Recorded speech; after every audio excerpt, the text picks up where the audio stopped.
NRLM ಯೋಜನೆ ದುರುಪಯೋಗ ಧ್ವನಿ ಸಂಘಟನೆಯಿಂದ ದೂರು. 22/9/2025 ಬೆಳಗ್ಗೆ ಅಥಣಿ ತಾಲೂಕು ಪಂಚಾಯಿತಿ ಕಾರ್ಯನಿರ್ವಾಹಕ ಅಧಿಕಾರಿಗಳಾದ ಶಿವಾನಂದ ಕಲ್ಲಾಪುರ್ ಅವರಿಗೆ ಕರ್ನಾಟಕ ಕಾರ್ಯನಿರತ ಪತ್ರಕರ್ತರ ಧ್ವನಿ ಸಂಘಟನೆಯಿಂದ ದೂರನ್ನು ಸಲ್ಲಿಸಲಾಯಿತು.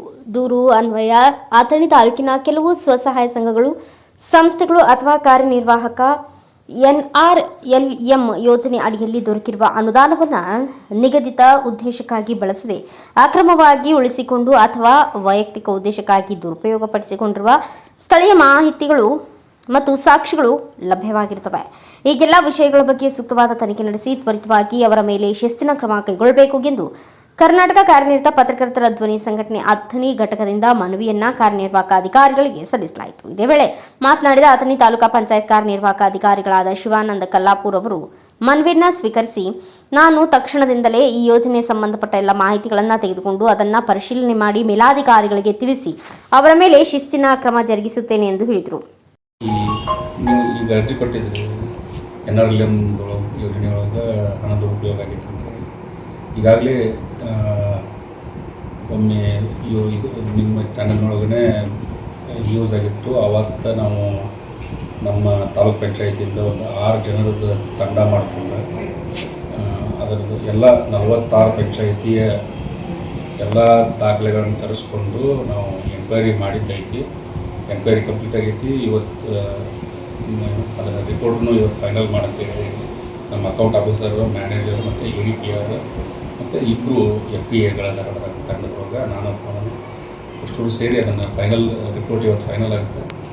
ಇವತ್ತು ಅವ್ರು ಫೈನಲ್ ಆಗಿ ನನಗೆ ಕೊಟ್ಟಿದ್ರೆ ನಾನು ನಾಳೆಗೆ ಅದನ್ನು ಮಾನ್ಯ ಮುಖ್ಯ ಕಾರ್ಯನಿರ್ವಾಹಕ ಅಧಿಕಾರಿಗಳಿಗೆ ಜಿಲ್ಲಾ ಪಂಚಾಯತಿಗೆ ಕಳಿಸ್ಕೊಟ್ಟು ಅದಕ್ಕೆ ಶಿಸ್ತು ಕ್ರಮಕ್ಕಾಗಿ ಏನು ಶಿಸ್ತು ಕ್ರಮ ಆಗಬೇಕು ಅದನ್ನು ಈ ಹಣ ದುರುಪಯೋಗ ಆಗೋರಿಗೆ ಕ್ರಮ ಕೈಗೊಳ್ಳುತ್ತೆ. ಇವಾಗ ಎಲ್ಲ ಪಂಚಾಯತಿ ಒಳಗಡೆ ದುಡ್ಡು ತೊಗೊಂಡ್ರು ನಮ್ಮ ವಾಪಸ್ ದುಡ್ಡು ಕಟ್ಟಿಸಿ ನಮಗೆ ಪೇಮೆಂಟ್ ಆಗ್ತಾ ಇಲ್ಲ ಅಂತೇಳಿ ಒಂದು ಪಂಚಾಯತಿ ಬಂದಿದ್ದು ಅಡ್ಡಾಳದವರು ಬಂದಿದ್ದು ನಮಗೆ ವಾಪಸ್ ದುಡ್ಡು ತುಂಬಿಸ್ರಿ ಅಂತೇಳಿ ನಾವೀಗ ವರದಿ ಕೊಡ್ತೀವಿ ಸಾಹೇಬರಿಗೆ. ಅವರು ವರದಿ ಆಧಾರದ ಮೇಲೆ ಏನು ಕ್ರಮ ವಹಿಸ್ತಾರೆ, ಏನು ಅದನ್ನು ದುಡ್ಡು ವಾಪಸ್ ಕಟ್ಟಿಸೋದು ಮತ್ತು ಏನು ಅವ್ರು ಏನು ನಮಗೆ ಇದನ್ನು ಮಾಡ್ತಾರೆ, ಡೈರೆಕ್ಷನ್ ಕೊಡ್ತಾರೆ, ಆ ರೀತಿ ನಾವು ಇದೆಲ್ಲ ಭಾಳ ಸಾಕಷ್ಟು ಆಗಿದೆಯಲ್ಲ ಸರ್. ಸಾಕಷ್ಟು ನಾನು ವರದಿ ಕೊಟ್ಟ ಮೇಲೆ ವರದಿಯೊಳಗೆಲ್ಲ ಇರ್ತದೆ ರೀ ಸರ್. ನಮ್ಮ ರಿಪೋರ್ಟರ್ಗಳು ಒಂದು ಕೆಲವೊಂದು ಪಂಚಾಯತಿ ಹೋಗಿರ್ತಾರೆ ಸರ್ ಇದ್ರ ಬಗ್ಗೆ ಕೇಳೋಕ್ಕೆ. ಅದರ ಬಗ್ಗೆ ಕೇಳೋಕೆ ಹೋದಾಗ ಅಲ್ಲಿ PDO ವರ್ತನೆ ಮತ್ತು ಅವ್ರ ಬಾಡಿ ಲ್ಯಾಂಗ್ವೇಜ್ ಆಯಿತು ಮತ್ತು ಅವ್ರ ಮಾತುಗಳು ಸರಿಯಾಗಿ ಅದ್ರ ಬಗ್ಗೆ ನಿಮ್ದು ಏನು ಕ್ರಮ ಕೈಗೊಳ್ತಾರೆ ಸರ್? ಈ ಸಾರ್ವಜನಿಕರ ಜೊತೆಗೆ ಆಯಿತು ಮತ್ತು ನಮ್ಮ ಪತ್ರಿಕಾ ಮಿತ್ರರ ಜೊತೆಗೆ ಸ್ಪಂದನೆ ಸರಿಯಾಗಿ ಇರ್ಬೇಕಂತೇಳಿ ಸಾಕಷ್ಟು ಸಾರಿ ಹೇಳೀವಿ. ಹಂಗೇನಾದರೂ ಎಕ್ಸೆಪ್ಷನ್ಸ್ ಇದ್ದು ಅಂದರೆ ನಾವು ತಿಳಿದುಕೊಳ್ಳೋಕೆ ಅಂದರೆ ಅವರ ಮೇಲೆ ಕ್ರಮ ಕೈಗೊಳ್ಳೋದು ಭಾಳ ಡಿಲೇ ಇದ್ದಾರೆ. ಯಾರ ಮೇಲೆ ಕ್ರಮ ಕೈಗೊಳ್ಳೋದು? ಅವ್ಯವಹಾರ ಆಗೈತೆ ಅಂತ ಇದು ಅವ್ಯವಹಾರ ಆಗೈತೆ ಅಂತೇಳಿ ಬಂದ ಮೇಲೆ ನಾವು 46 ಪಂಚಾಯತಿದೂ ತರಿಸ್ಕೊಂಡು ಒಂದು 46 ಪಂಚಾಯತಿಗೆ ನಾವು ಡೇಟ್ ಕೊಟ್ಟಿದ್ವಿ. 3 ದಿನ 15 ಪಂಚಾಯತಿ ಅವರಿಗೆ ದಾಖಲೆ ತೊಗೊಂಬರಕ್ಕೆ ಕೊಟ್ಟಿದ್ವಿ. ಬಟ್ ಕೆಲವೊಂದಿಷ್ಟು ಪಂಚಾಯತಿ ಅವರು ತರೋದು ಲೇಟ್ ಮಾಡಿದ್ರು.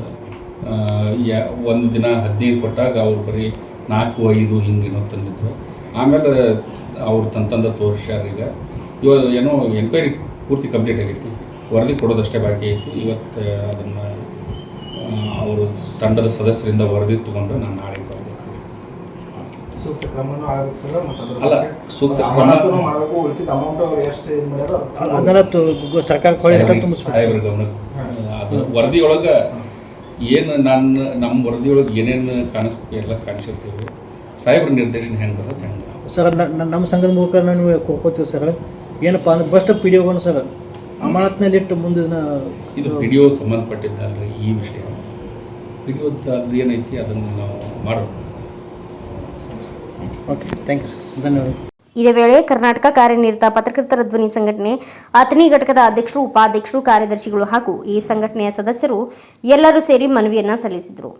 ಬ್ಯೂರೋ ರಿಪೋರ್ಟ್ ಅಜಯ್ ಕಾಂಬ್ಳೆ, ಭಾರತ ವೈಭವ news, Athani. Thanks for watching. Read, discuss and debate with editor Dr. Yan Prashant Rao. Wanted reporters in print, digital and visual media for Bharat Vaibhav Daily Newspaper, BV News 5 Channel and BV Fast Web News from all the talukas of Karnataka, Goa and Maharashtra. If interested, send your resume to 9019229369.